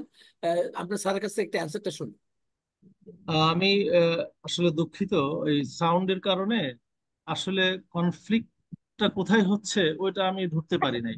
আচ্ছা স্যার, আমি বলি স্যার, যেটা হচ্ছে কি মনিকা, সরি, যে আওয়াজটা ক্লিয়ার ফাতেমা, আসছে। আপনার অনুভূতিটা, আপনার আপনার এটা নেট খুব কিছু দুর্বল, একটু জোরে হরমোন। বলেন। হ্যালো। আমার মনে হয় যদি পারেন একটু লিখে দিলে ভালো হয়, আচ্ছা। আচ্ছা আপু, আমি আমি স্যার স্যার আপু যে প্রশ্নটা করেছেন যে আমাদের সুখ বা না অনুভূতি। সাইদ, আপনার আপনার আপনার বলার দরকার নেই, ফাতেমা যেহেতু প্রেজেন্ট আছে, ফাতেমাই বলুক। আমরা খুব তাড়াহুড়ো করার দরকার নেই, স্যার বলেছেন লিখে দিতে, ফাতেমা একটু লিখে দিক, ততক্ষণে অন্যের কারো কোশ্চেন থাকলে নিয়ে নেন। স্যার আমার থ্যাংক কথা কি এখন শোনা যাচ্ছে? হ্যাঁ, যাচ্ছে, বলেন। এখন বেটার, আচ্ছা। হ্যাঁ। আচ্ছা স্যার, আমার প্রশ্নটা ছিল যে সুখ এবং দুঃখ এটা ডিফারেন্ট টাইপের হরমোন, বডিলি হরমোন রিডিউস হলে ব্যক্তি সুখ বা দুঃখ অনুভব করে। সুখের জন্য আলাদা কিছু হরমোনিক্যাল ব্যাপার থাকে, দুঃখের জন্য কিছু হরমোনিক্যাল ব্যাপার থাকে। তো আমার প্রশ্নটা এটা ছিল যে আমি যে জায়গাটায় মানে পড়াশোনা করেছিলাম, সেই জায়গাটা হচ্ছে সুখের যে ডেফিনেশনটা, যে আম, এখানে হচ্ছে ব্যক্তি পজিটিভ থিঙ্কিংটা হলে ব্যক্তির মধ্যে একটা আনন্দ অনুভূতি হয়। কিন্তু এই আনন্দ অনুভূতি গুলো যেটা ব্যক্তির মধ্যে হচ্ছে, এটা হচ্ছে নেগেটিভ জিনিস নিয়েও হয়। যেমন ব্যক্তি যেমন ফেসবুকিং করছে, ফেসবুকের ভিডিও আচ্ছা, আমি দেখছে, একটু বলি, না না, এখন আমি বুঝতে পেরেছি, হ্যাঁ। নেগেটিভ বলতে কিন্তু আমরা খারাপ বুঝি নাই। নেগেটিভ বলতে বুঝছি আমরা যেখানে বোঝাইছি সেটা হলো ফাতেমা শারিন বলছেন। তো নেগেটিভ চিন্তা হবে যে, এটা উদাহরণ দিচ্ছি, না বিষয়টা তো উনি বুঝতে পারেন নাই। বুঝতে পারছেন? মানে একজন ব্যক্তি বা কাজ সম্পর্কে এমন ভাবনা করা যে কাজটা আপনার ক্ষতি করবে, আমরা নেগেটিভ বলতে ওটাকে বুঝিয়েছি। নেগেটিভ বলতে আমরা কিন্তু মনে করেন যে জুলুম মনে করেন, জুলুম তো অলওয়েজ নেগেটিভ। জুলুম সম্পর্কে পজিটিভ কখনো কখনো চিন্তা ভাবনা করার সুযোগ নেই। জালেম সম্পর্কে পজিটিভ ভাবার সুযোগ আছে। সেটা হলো এই যে যিনি জালেম, অত্যাচারী, তিনি তওবা করবেন। তওবা করলে আল্লাহ তাকে পছন্দ করবেন, কারণ আল্লাহ তওবাকারীদেরকে ভালোবাসেন। তা আমরা পজিটিভ থিঙ্কটাকে এইভাবে নিতে চাই। জুলুমটা কখনো পজিটিভ হবে না, কিন্তু জালেমকে নিয়ে আমার ভাবনাটা পজিটিভ হতে পারে। এবং সত্যি দেখেন, রসুল করিম সাল্লামের কাছে যারা গুনাহগার আসছে, বড় বড় গুনাহ করে আসছে, তাদেরকে তিনি পজিটিভলি কিন্তু ইনপুট দিয়েছেন এবং সেইভাবে জিনিসটাকে তিনি সর্ট আউট করে দিয়েছেন। আমরা পজিটিভ বলতে ওইভাবেই নিয়েছি। তাহলে শাহেখ, আমি যদি এইভাবে বুঝি শাহরিনের কথাটা, যে মানুষ আমাদের দৃষ্টিতে ভ্যালু ফ্রি কাজ, মানে সেটা ভালো কাজ কি খারাপ কাজ, দ্যাট ডাজন্ট ম্যাটার। সাইদ হচ্ছে যে কাজ থেকে সে কন্টিনিউ আনন্দ পেতে থাকবে, সুখ পেতে থাকবে, সেটাই হচ্ছে সাইদ। পজিটিভলি। এখন মনে করেন এখন এখানে একটা মৌলিক পজিটিভলি হচ্ছে যখন ভ্যালু আরোপ করবে উপরে, কিন্তু ভ্যালু যদি আরোপ না করেন, আমি যদি একটা খারাপ কাজ করে ক্রমাগত ভাবে আনন্দ পেতে থাকি, তাহলে সেটা তো সাইদ। না, এখানে আমরা কিন্তু দুইটা প্যারামিটার দিয়েছি। একটা প্যারামিটার হলো দুনিয়ার, সেটা হলো যে অনুভবের বিষয়টা, এবং সেটার এন প্যারামিটার হলো জান্নাতে যাবে কি না জাহান্নামে যাবে। সুতরাং আমাদের ডেফিনেশনটা কিন্তু শুধু দুনিয়ার হারমোনিক এক্সপ্লেনেশন দিয়ে হবে না। আমাদের এখানে আউটার স্পেসেও আমাদের পজিশন কি হচ্ছে সেটার সাথেও আমাদের লিঙ্ক করতে হবে। সুতরাং এই আলোচনাটা শুধু জৈবিক না, এই হ্যাঁ এই স্যার। আলোচনাটা ঐশিকও। কিন্তু আসসালামু আলাইকুম স্যার, আমি একটু কথা বলতে চাচ্ছিলাম। ওয়ালাইকুম আসসালাম, প্লিজ।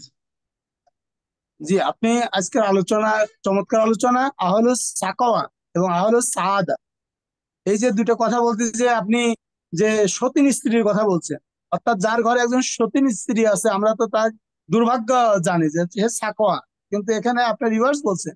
আপনি বলছেন যে এটা তার সুখের উপকরণ। আচ্ছা, আসলে আমি এটা কিন্তু কখন আমি ঠিক শোনেন, হয়ে আমি যায়? সতীন বলি নাই, কিন্তু সতীন বলি নাই, আমি বলছি সৎ। ও আচ্ছা, সরি। আচ্ছা, সৎ স্ত্রী বলছেন। হ্যাঁ, সৎ স্ত্রী। সলেহা, সলেহা মানে সৎ। সৎ হলো পুরুষবাচক, সতী হলো স্ত্রীবাচক। মানে এখন সদাচরণকারী, সদাচরণকারী। আচ্ছা সতীনের আচ্ছা কথা বলি নাই। সৎ আচ্ছা আচ্ছা, বলতে ফাইন। যার আচরণে সদাচরণ রয়েছে আর কি। হ্যাঁ, হ্যাঁ। আচ্ছা, আমি হয়তো শুনতে ভুল করছি, আমি তো না, করছি যে সত্যি এটা। আচ্ছা, যাই হোক, আপনি এ কথার মাঝে যেমন আপনি ইয়ের কথা বলছেন, যে আয়েশ ইয়ে, আয়েশা কি বলে, আপনার আসিয়া, আসিয়া। ইয়ের আসিয়ার কথা বলছেন, আসিয়া রাজানের কথা বলছেন। সেখানে আমি একটা জিনিস লক্ষ্য করছি, যে সে হচ্ছে যে প্রচন্ড সুখী ছিল, কিন্তু সে কখনো কিন্তু ফেরাউন তাকে অত্যাচার করছে, সে কিন্তু কখনো সেটা বলেনি। সে আল্লাহর কাছে বলছে, আল্লাহ তুমি আমাকে ইয়ে করো। কিন্তু জালিম যে তার অত্যাচার করছে, কিন্তু সে জালিমের জুলুমের জন্য সে দোয়া করে।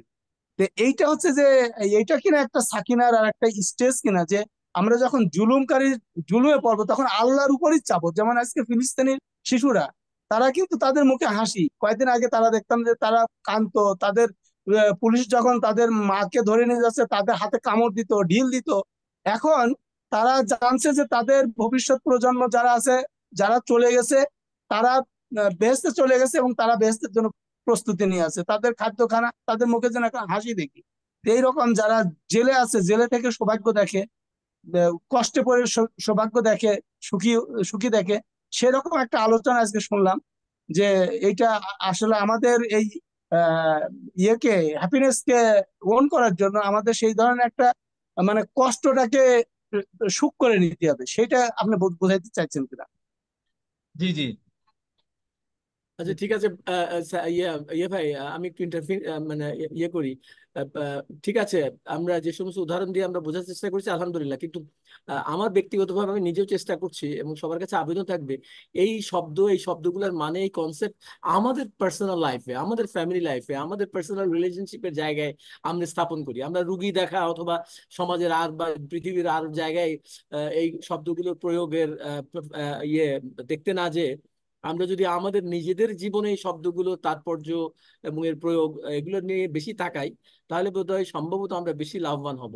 বোঝার জন্য আলোচনা করা যেতে পারে, কিন্তু ফোকাসটা থাকা দরকার নিজের উপরে। এটা হচ্ছে একজন বুড়ো মানুষ হিসেবে আমার ব্যক্তিগত উপলব্ধি, আমার নিজের জন্য আমি নিজে বলছি। এক, জাজাকাল্লাহ খায়ের, আমি একটু ক্ষমা চাচ্ছি, আমাকে আরেকটা জরুরি আচ্ছা মিটিং ঠিক আছে, করতে হবে। আমরা শেষ করে দিই 1 মিনিট শেষ করে দেন। সেটা হচ্ছে যে হরমোনের বিষয়ে যেটা ইয়ে বলছেন, সেটা আমার মনে হয় স্যারের কাছে আমার আবেদন থাকবে যে স্যার এই বিষয়টায় আমাদেরকে আরেকটু যদি কোনোভাবে সাপোর্ট দেন, যে তাহলে জৈবিক বিষয়টা কিভাবে ব্যাখ্যা করা হবে, সেটা আগামীতে আমরা স্যারের কাছ থেকে নেব। সাইদ, আপনি এখন মিটিং শেষ করতে পারেন। ধন্যবাদ স্যার, ধন্যবাদ সবাইকে সব অংশগ্রহণ করার জন্য। চমকপ্রদ আলোচনা করার জন্য আমাদের শ্রদ্ধেয় শিক্ষক ডক্টর আবুল কালাম আজাদ স্যারকে অসংখ্য ধন্যবাদ জানাই। সেই সাথে আমাদের আরেকজন শিক্ষক নুরুল আলম স্যারকে অসংখ্য ধন্যবাদ জানাই, আমাদেরকে সবসময় মোটিভেট করার জন্য এই কাজগুলো, ভালো কাজের দিকে। আম, প্রিয় সুধী, আম, আমাদের সাথে থাকার জন্য সবাইকে অসংখ্য ধন্যবাদ। আসসালামু আলাইকুম রহমতুল্লাহি আবরাকাতুহ।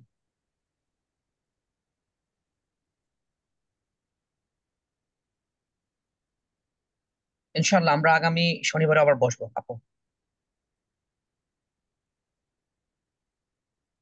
স্যার দুয়াটা পড়ে নিতেন। সুবহানাক আল্লাহুম্মা বিহামদিকা আশহাদু আল্লা ইলাহা ইল্লা আনতা আস্তাগফিরুকা ওয়া আতুবু ইলাইক। প্রোগ্রাম তো শেষ হয়েছে, এখন আমরা যারা বিদায় নিচ্ছি বিদায় নিই, আর যারা থাকছি তারা 2-1 মিনিট কথা বলতে পারবো। স্যার আচ্ছা, আপনি, স্যার আপনাকে আমরা আল্লাহ হাফেজ জানাই।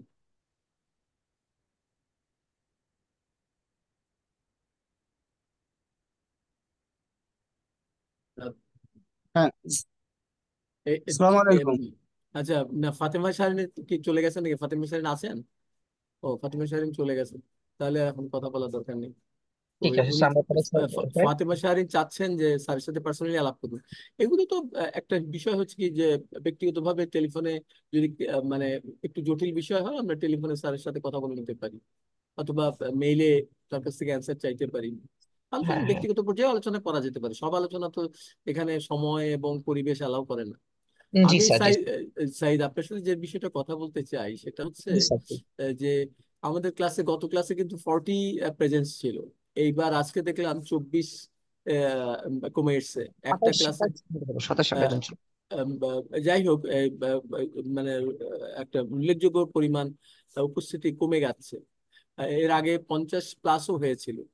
আমাদের সবার কাছে যারা ট্রাস্টি যে আছেন, বা যারা আমরা এই প্রোগ্রামটাকে এগিয়ে নিতে চাই, তাদের দায়িত্ব হচ্ছে বড় স্কলারদেরকে আমরা ডাকবো, তাদের কাছ থেকে কথা শুনবো, কিন্তু প্রোগ্রামগুলো যদি তাদের আহ, তাদের যে মান বা তাদের যে ইয়ে মর্যাদা, সেটার সাথে আমাদের আগ্রহ বা চেষ্টার যদি একটা সঙ্গতি না থাকে, মিল না থাকে, তাহলে তারা উৎসাহ হারিয়ে ফেলবেন, তাই না? তো আমাদের সবার কাছে অনুরোধ হচ্ছে, ক্লাসটাকে যত সুন্দর করতে আমরা চাচ্ছি, তার পাশাপাশি ক্লাসটার পরিধি, ব্যাপ্তি বাড়ানো দরকার। বিদেশ থেকে যারা জয়েন করেন, সময়ের কারণে অনেক সময় তারা এই সময়ের যে রাত, ঘুম বা কাজের সময়, নানান কারণে তারা টাইমিং অ্যাডজাস্ট করতে পারেন না, পরে শোনেন। কিন্তু বিদেশের শ্রোতাদের দিকে আমাদের, তাদের তাদের প্রয়োজন অনুযায়ী শুনে নেবেন, তাদের ব্যাপারে স্যার, আমাদের অত জি নজর দেওয়া দরকার নেই। আমাদের নজর দেওয়া দরকার যে স্যার, আমরা শুনতে যদি, পাচ্ছেন আমাকে? হ্যাঁ শুনতে পাচ্ছি, আমি ক্লিয়ার বলতে চাচ্ছিলাম, আপনি আমাকে শুনতে পাচ্ছেন কিনা, যে আমাদের প্রত্যেককে আমি চেষ্টা করা স্যারকে উচিত যে, শুনতে পাচ্ছি না। ও আপনি আমাকে শুনতে পাচ্ছেন না?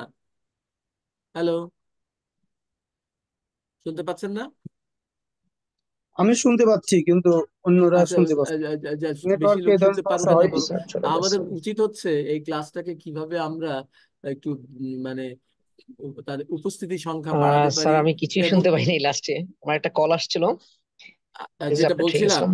সাইদ, আমি যেটা ফাইন। বলছিলাম, আমাদের দায়িত্ব হচ্ছে এই যে বাবু ভাই অথবা আপনি বা মোকাররম ভাই বা আমি, আমাদের সবার যারা আমরা এই ক্লাসটাকে অর্গানাইজ করি, ফাতেমা শাহরিন যারাই আছি, আমাদের ইন বিটুইন এই এক ক্লাস আর খালি একটা নোটিশ, এর মাঝখানে আমাদের যারা আগে জয়েন করতো তারা কেন জয়েন করছেন না, বা তারা খবর পাচ্ছেন কিনা, বা তাদের কোনো কারণে ব্লক হয়ে গেছে কিনা, বা তারা এই ক্লাসে তাদের কাছ থেকে কমিউনিকেশন দরকার পার্সোনাল লেভেলে, তারা ক্লাসগুলোকে এনজয় করতে পারছেন না, অথবা যেমন এর আগে নুরুল সাদাত ভাইকে ক্লাসে দেখতাম, আজকে দেখলাম না, গত ক্লাসে মানে যাদেরকে দেখেছি আজকে ক্লাসে তাদেরকে দেখছি না, বা মানে তাদের অনেকেই অনুপস্থিত দেখছি। এই অবস্থাটা আমার ভাবা দরকার আমাদের, বুঝলেন? স্যারকে আমরা অনেক রিকোয়েস্ট করে জিয়া ভাই স্যারকে রাজি করিয়েছেন, স্যার লাগাতার ক্লাস নিচ্ছেন এবং আমাদের শেখার মতো অনেক কিছু আছে স্যারের কাছ থেকে, কিন্তু আমরা যদি ক্লাসগুলোকে রিচ না করতে পারি তাহলে তো কেমন হয়? এটা এই আজকে শনিবার থেকে আরেকটা শনিবার হয়তো, আজকে 2-3 দিন ভুলে যাব, তারপরে বুধবার বৃহস্পতিবার যাই নোটিস করবো, পরে আবার দেখা গেল কয়েকজন আসলো কি আসলো না। কিন্তু এখন থেকে আমাদের উচিত, মজিদ ভাই, কাউসার ভাই, আরো যারা আছেন, প্রত্যেকের চেষ্টা করা উচিত যে আমরা আমাদের পছন্দের কারো না কাউকে অন্তত এই ক্লাসে আমরা রেগুলার করব। আর যারা ক্লাসে রেগুলার আছে তাদের সাথে আমরা যোগাযোগ করব, তাদের সাথে কথা বলবো, তাদের মতামত নেব। তাদেরকে আসলে আমরা কথা বলার সুযোগও দিতে পারছি না, বা সুযোগ কিভাবে দেয়া যায় তার চিন্তা ভাবনা করা দরকার।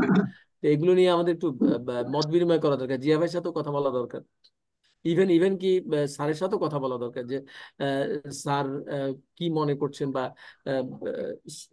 স্যারও অনেক দামি কথা বলছেন, এটা ঠিক, কিন্তু শ্রোতা মণ্ডলী যদি যথেষ্ট পরিমাণে আকৃষ্ট না হয়, তাহলে স্যারকেও একটু ভাবতে হবে যে স্যার যদি অ্যাপ্রোচটাকে কিভাবে একটু ডেভেলপ করলে শ্রোতারা আকৃষ্ট হবে। কারণ এই যে একটা প্রোগ্রাম, একটা সময় রেগুলার, এই ধরেন 1-1.5 ঘন্টার সময় আমরা ব্যয় করছি, এটা যদি কাঙ্ক্ষিত মানে মানে ইয়ে না পাওয়া যায়, ফল না পাওয়া যায়, তাহলে এটা তো হয় না। কারণ আমরা এখান থেকে শুনবো, অর্ধেক মনে রাখবো, অর্ধেক ভুলে যাবো, তো আমাদের লোকেরা আমাদের আহাল দেশকে আমরা এখানে আনতে পারবো না, তাহলে ইয়ে হয় না আর কি। স্যার আমি আসলে কিছুটা মিস করেছি, আমার ডিভাইসের কারণে শুরুর দিকে আপনার কথাগুলো শুনতে পাইনি।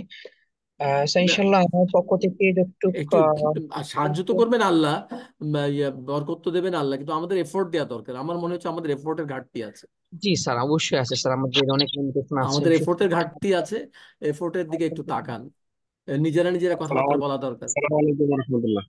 জি বলেন জি মুকাররম। আমাদের টাইমিংটা একটা বড় বিষয় এখানে। এত মানে বাংলাদেশের টাইম বা এই তো সকালে মানুষ জয়েন করে একটু কমই সকালের প্রোগ্রামগুলোতে। প্রোগ্রাম যদি সন্ধ্যার পরে নেওয়া যায় তাহলে আপনার এখন যা যুক্ত হয় তার ডাবল হবে এমনিতেই।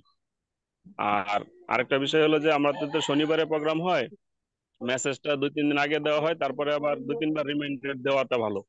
বিশেষ করে যেমন গতকালকে একবার রিমাইন্ডার দিলে, আজকে সকালে ফজরের পরে একবার দিলে, এরকম না হলে মানুষ তো বুঝতে পারে না যে কখন হবে, বা অনেকে জানলেও ভুলে যায়। এটা একটা বিষয়। ঠিক আছে মোকাররম ভাই, ইয়ে, আমার মনে হয় যে টাইমটা চেঞ্জ না করাই ভালো। সমস্যা হচ্ছে যে আমাদের অ্যাওয়ারনেসটা কম আছে এ ব্যাপারে। আমার কোনো দ্বিমত নেই। আর আরেকটা সমস্যা আছে যে অনেকে মোবাইলে ঢুকতে পারে না, নেট থাকে না। এই সকালবেলা আমি যখন ঢুকি তখন দেখি যে মানে কেউই ঢুকেনি, তারপর আবার চলে গেলাম, তারপর হঠাৎ করে বিদ্যুৎ চলে গেল, তারপরে আবার আমি মোবাইলে ঢুকলাম। এরকম যান্ত্রিক ত্রুটি কম বেশি সবারই আছে। কাজেই সময়টা ঠিক রেখে আমরা যদি সবার সাথে একটু লিয়াজও করতে পারি। আর একটা হচ্ছে যে মানে যারা এনজয় করতেছে তাদের আমাদের একটা লিস্ট করা দরকার, যে এই নাম্বারগুলো যদি থাকে লিস্ট না, তাহলে লিস্ট আমরা। না বাবু, আমি রাগ করি, থামো। লিস্ট না, ব্যক্তিগত যোগাযোগ, সম্পর্ক, পরিচয়, যোগাযোগ। এই যে বাঙালি আগে বাঙালি ক্লাস করতো, এখানে এখন বাঙালি এখানে ক্লাস স্যার করে না। আরেকটা বিষয় আছে।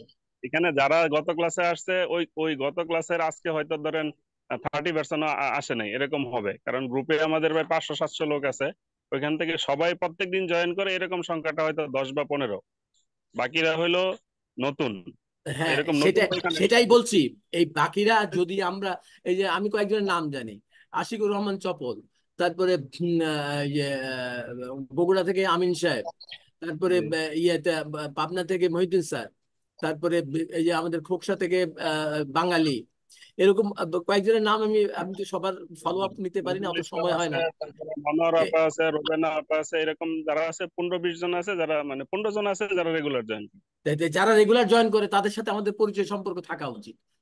তাদের প্রতি একটা আলাদা আমাদের শ্রদ্ধা সম্পর্ক, আমি তাদেরকে কাজ আমি দেওয়া উচিত। সেটাই বলছি, যারা রেগুলার থাকে তাদের এই যে নাম্বার, মোবাইল নাম্বার এই লিস্ট করে আমাদের লাভ নেই, প্রত্যেকে নিজের নিজের উদ্যোগে বের করে নিতে হবে কে কাকে করবে এখানে। পাবো কিভাবে? আমি তো এখানে তাদেরকে দেখছি, কিন্তু তাদেরকে আমি কল দেবো কিভাবে?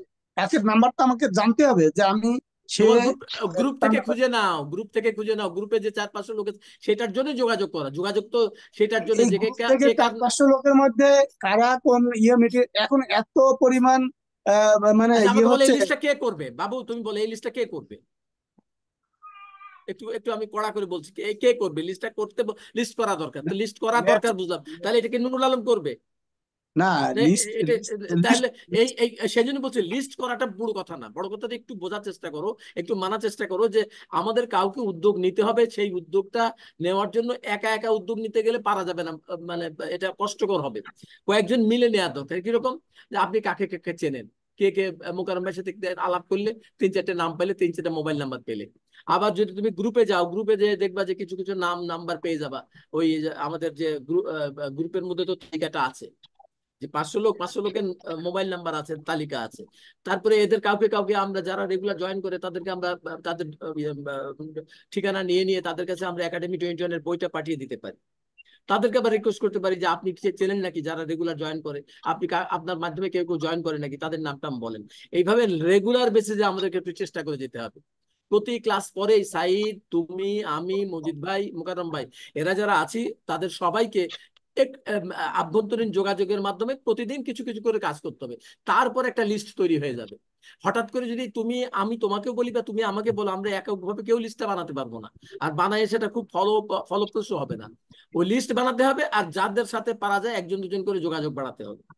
আচ্ছা, যাদের কাছে এরকম 4-5টা করে আছে, আমার কাছে নাম্বার গুলো এটা যে দয়া বলতেছো করে এই খবরটা যার এই আছে খবরটা দেবে আমার কে? কাছে এই নাম্বার গুলো খবরটা দেন, দেবে আমি কে? এটা কমব্যাক করবো। না, জি, দেবেটা কে, কে দেবে? আসসালামু আলাইকুম। আমি একটু আপনার ইয়েতে সফল, হোয়াটসঅ্যাপে শুধু আশিক হাতে লিখে আশিক দিয়ে যে আশিক আহমেদ এই নাম সফল এই নাম্বার। আর ওয়াজেদ বাঙালি, যে আমি আলম ভাই যে পরামর্শ দিচ্ছে, আমি আলম ভাইয়ের পরামর্শের সাথে 100 বার এই যে বাবু ভাই বুঝতে একমত, যে পারছেন না, আমাদেরকে লিস্ট আমাদের আমা- আ- অফিসিয়াল কাজ আ- করে লাভ আমাদের হবে না। মজিদ ভাই একটু, আমাদের হ্যাঁ। নিজেদেরকে যোগাযোগ করতে হবে। আমি সফলের এবং ওই আর ওয়াজেদ বাঙালি, এই দুজনের আপাতত দায়িত্ব নিলাম। ইনশাল্লাহ আমি ওনাদের সাথে কথা বলবো। আরো দু একজন কত সবাই ইয়েতে ছিল, আমি এটা আমি বলছি যে ওনাকে পুরো ওনার লিস্ট রিকোয়েস্টে করে লাভ আসছিল, হবে না, পুরো লিস্ট আমি করে লাভ ওনার হবে না, যোগাযোগ করেন, রিকোয়েস্ট পার্সোনালি আসছিল। যোগাযোগ করেন। সাব্বির নামে একজন ভদ্রলোক, উনি আজকে জয়েন করি না, আমি ওনার সাথে কন্ট্যাক্ট করার চেষ্টা করব। আমার মনে হয় যে আমরা যে আরেকটা কৌশল যেটা, সেটা হচ্ছে যে এই মিটিং এর মেসেজটা আসছে, কিন্তু আমাদের আজাদ স্যারের ছবিটা সহ আসেনি।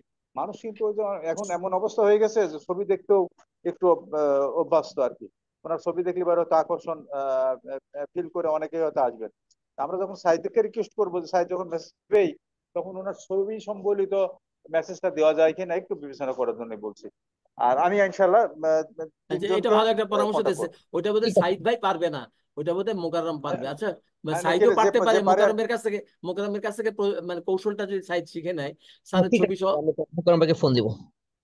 আমাদের এটাই আমি বলতে চাচ্ছি যে বাবু ভাই যে বারবার বলতেছে যে একটা লিস্ট বানান বা আমাকে এটা দেন, দেবেটাকে আমাদের উনি টিম। আমাদের দরকার হচ্ছে এক একজনের সাথে আরেকজনের যোগাযোগ করে করে একটু একটু করে আগানো, একবারে 50 জনকে বাড়ানো যাবে না। আমার তো সাথে যাদের যোগাযোগ তারা তো কেউই আসেনি। আমি তো অনেককেই বলছি, তারা কেউই আসেনি, সবই নতুন লোক আসছে। এখন ওই নতুনদের সাথে আমাদের যোগাযোগ করতে হবে, মাথাটা ঠান্ডা করে একটু বোঝো। আমি একটু বুড়ো মানুষ, রেগে যাই, রাগটা নেওয়ার চেষ্টা করো, কেন আমি রেগে যাচ্ছ? যাদের সাথে উঠা বসা করি, যাদের সাথে যোগাযোগ, তাদের সাথে তো আমার কানেক্টিভিটি হচ্ছে না। আমি যাদের পিছনে লেগে আছি তারা তো ঠিকই। যাও, আমরা চেষ্টা করতে থাকি, এই আর কি। আমাদের আভ্যন্তরীণ যোগাযোগটা বাড়া দরকার মোকাররম ভাইয়ের সাথে।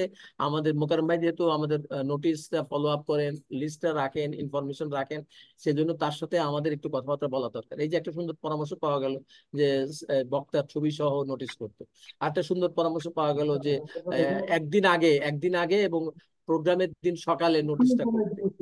আর একটা পরামর্শ হচ্ছে আচ্ছা, যে কাউকে আমার কাউকে একটা পরামর্শ হচ্ছে কি, যে আমরা যদি এই 10 জন যারা রেগুলার হচ্ছে তাদেরকে যদি একটা প্রোগ্রামের আগে যদি একটা গ্রুপ কল দিই, অন্তত তারা জানলে যে প্রোগ্রামটা শুরু হয়েছে। জাস্ট কল দিয়ে কথা বলা না, কল দিয়ে জাস্ট অ্যাওয়ার করা, যে গ্রুপ কল দিলে পরে গ্রুপে আর 10 জন থাকলে 10 জন জেনে গেল যে প্রোগ্রাম শুরু হয়ে গেছে। এরকম একটা সিস্টেম করা যায় কিনা? আসসালামু আলাইকুম। স্যার, আলম স্যারের সাথে একটু কথা বলা। স্যার, আমি কি এখন লিভ নিতে পারি? আমার একটা হ্যাঁ হ্যাঁ প্রোগ্রাম হ্যাঁ, আছে। অবশ্যই অবশ্যই অবশ্যই অবশ্যই, কেন স্যার, লিভ আমি নিতে আপনাকে পারবো না? আমরা যে দেখবেন। যে যে আছে সে যে এটা এখন কথা বলছি ইনফরমাল। আল্লাহ হাফেজ। ঠিক আছে, আমি আপনাকে ফোন দিয়ে আরো আপডেট দিয়ে নেবো স্যার।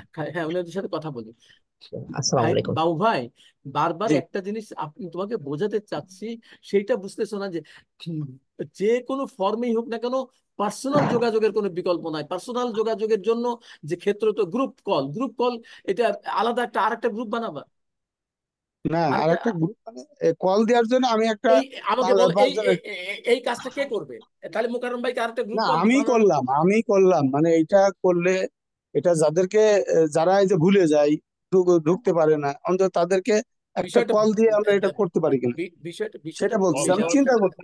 শোনো। সকালবেলা এত কল দিলে অনেকে আবার তো এই সময়টাতে ঘুমে থাকে, পরে আবার দেখা এ- যাবে এ- যে এ- এ- আমাদের অন্যান্য কৌশলটা বিষয়গুলো হচ্ছে, থেকে যার নাকি পার্সোনাল আগ্রহ তৈরি না হবে, জি যার জি সাথে আমাদের পার্সোনাল যোগাযোগ না হবে, যে এই কাজটাকে নিজের কাজ বলে ওন না করবে, তাকে জোর করে ঠাইসে ঠুসে নিয়ে এসে ক্লাসে ঢুকায় ক্লাসের সংখ্যা বাড়ানোর ইচ্ছা আমার নাই।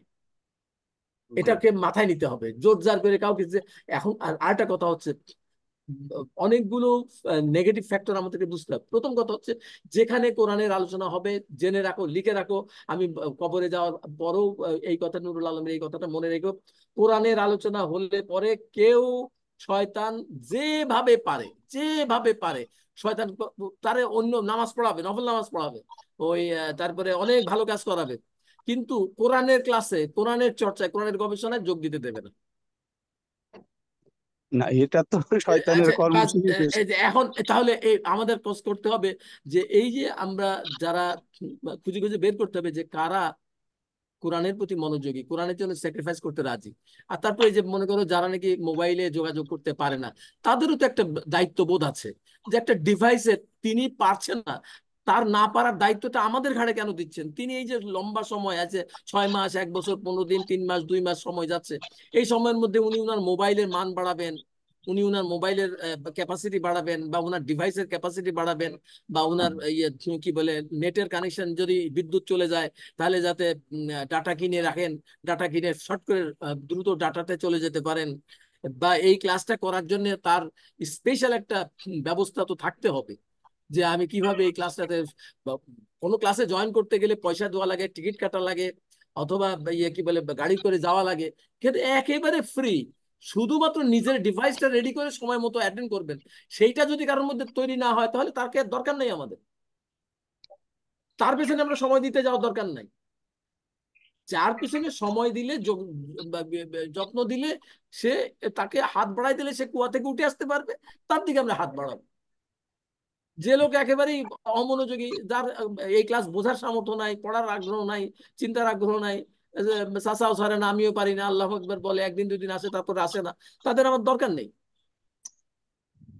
সে আমাদের যত বড় দামি ব্যক্তি হোক, নুরুল আলম হলেও তাই। না, এখন এখন সেটাই আমাদের আমাদের কথা হচ্ছে যে তুমি মনে করছো যাদের পিছনে যোগাযোগ করছো তারা কেউ আসতেছে না, কিন্তু যারা আসতেছে তাদের কয়জনকে তুমি চেনার চেষ্টা করেছো? দেন। যারা আসছে তাদের সাথে ওইভাবে আসলে কানেকশনটা হয়নি, বা আমি নিজে ব্যাস, এই জায়গায় সেটা আসো। করিনি, এটা এই এটা জায়গায় আছে এই সেটাই। জায়গায় এই জায়গায় খালি তোমাকে বলছি না, আমাদের সবাইকে বলছি, আমাদের আভ্যন্তরীণ কাউসার ভাইয়ের সাথে কথা বলা দরকার, মিজান ভাইয়ের সাথে কথা বলা দরকার, রব ভাইয়ের সাথে কথা বলা দরকার, কিরি ভাই, হাফিজ ভাইয়ের সাথে কথা বলা দরকার। শনিবার দিন সকাল 1 ঘন্টা সময় বের এদের করার সাথে পর, এই সপ্তাহে আমি সবার সাথে কথা বলছি, রব ভাই ছাড়া। আউটপুট কাউসার কি? ভাই ছিলেন, আমি কাউসার ভাইয়ের হাফিজ, সাথে কথা বলছি, হাফিজ কাউসার ভাইয়ের না, সাথে আজকে কথা বলছি। আজকে কাউসার ভাই ছিলেন দেখলাম। হাফিজ ভাই কেন ছিলেন জানো? হাফিজ ভাই তো গতকালকে কোরআন ক্লাসেও যাওয়ার কথা, গত 35 দিনের কথা হয়েছে। হাফিজ ভাই শনিবারের দিন ফ্রি না, এটা হচ্ছে সমস্যা। শুক্রবার দিন ফ্রি, শনিবার দিন ফ্রি না, শনিবার দিন তার অফিসে যেতে হয়। এটা হচ্ছে আচ্ছা হাফিজ ভাই আচ্ছা সমস্যা। আচ্ছা, অনেকক্ষণ আটকে আছে, মোকাররম ভাইকে ছেড়ে দেই। মোকাররম ভাই, জি।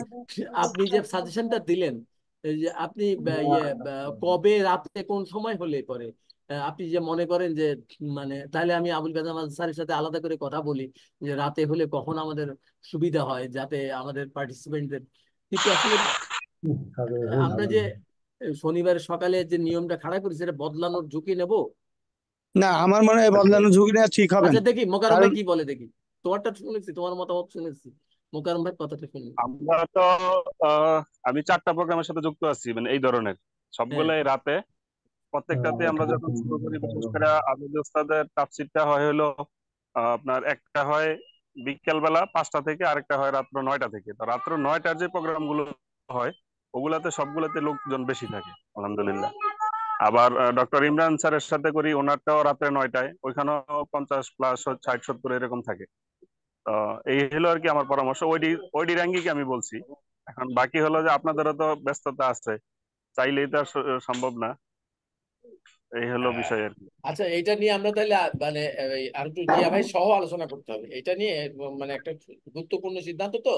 এই সিদ্ধান্তটা জিয়া চেয়ারম্যান স্যারকে বাদ দিয়ে বা আর ট্রাস্টের আরো ইম্পর্টেন্ট লোকদেরকে বাদ দিয়ে সিদ্ধান্ত নেওয়া ঠিক হবে না। তবে ভাবেন, ভেবে আপনি এই যে বলছেন যারা রেগুলার জয়েন করে গত জি 5টা বা 6টা ক্লাসের থেকে, আপনি একটু কষ্ট করে একটা সময় বের করে একটা স্টাডি করেন তো 3 4 দিন সময় নিয়ে, যে যারা একদম রেগুলার একাডেমিটা আবারে একদম রেগুলার, যেমন মনে করেন আমি রেগুলার, বাবু রেগুলার, মজিদ ভাই রেগুলার, ফাতেমা শাহান রেগুলার, আমি রেগুলার, এইরকম রেগুলার যারা একাডেমি আওয়ারের আছে তাদেরকে নিয়ে এখনই গ্রুপ বানাবেন না, কিন্তু গ্রুপ বানানোর জন্য একাডেমি আওয়ার একটা গ্রুপ বানান আলাদা করে। গ্রুপটার নামই হবে একাডেমি আওয়ার। একাডেমি 21-এ অনেক লোক আছে, 500 লোক আছে থাকে, কিন্তু আমার একাডেমি আওয়ারের রেগুলার স্টুডেন্ট কারা এবং তাদের নাম ধাম ঠিকানা বা ডাটাটা আমার আপনার কাছ থেকে নেব, যাতে তাদের সাথে আমরা আলাদা একটা মিটিং করতে পারি। তাদের মতামত নেব, যারা রাতের আগে আগ্রহী না দিনে আগ্রহী, বা তারা এই ক্লাস সম্পর্কে কি ক্লাস বুঝতে পারতেছেন না বুঝতে পারতেছেন না, বা এই লাগাতার একই একটা একটা করে শব্দ এরকম যদি 3 4 মাস চলে তাহলে ওনারা এটা কি মানে কাশ হওয়া হবে না বিরক্তি হবে, এইগুলো মতামত আমরা নেব। তার আগে আপনার কাছে দরখাস্ত, আপনি সপ্তাহখানেক সময় নিয়ে ওই যে বাবু ভাইয়ের যে দাবি সেই দাবি অনুযায়ী রেগুলার আমাদের যারা একাডেমি আওয়ারে জয়েন করে তাদের একটা লিস্ট, মোবাইল নাম্বার সহ তাদের একটা লিস্ট আপনি আমার একটু 7 দিন লাগুক মুকাররম আজকাল। ভাই, নাম্বারটা আমাদের ওই যে ইয়েতে মাই ড্রাইভে দিয়ে দিলে পরে আমি পেয়ে যাব। মাই ড্রাইভ আমরা ওইটা আমি দেখছি, মাই ড্রাইভের মধ্যে রাখলে পরে পাওয়া যাবে। একটু ওখানে দিয়ে রেখেন। আচ্ছা আগে বের ইনশাল্লাহ। করুন, এই আগে 7 দিন বের করতে তারপর। তো ঠিক আছে, আল্লাহ হাফেজ। আল্লাহ হাফেজ।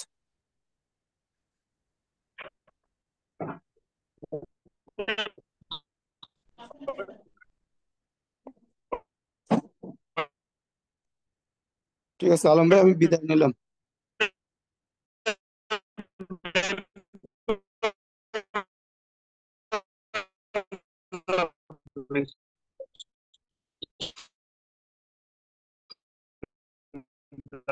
নাই, সব সাইড দিলে তো সাইডে তো আর একটা প্যান পরাই দে।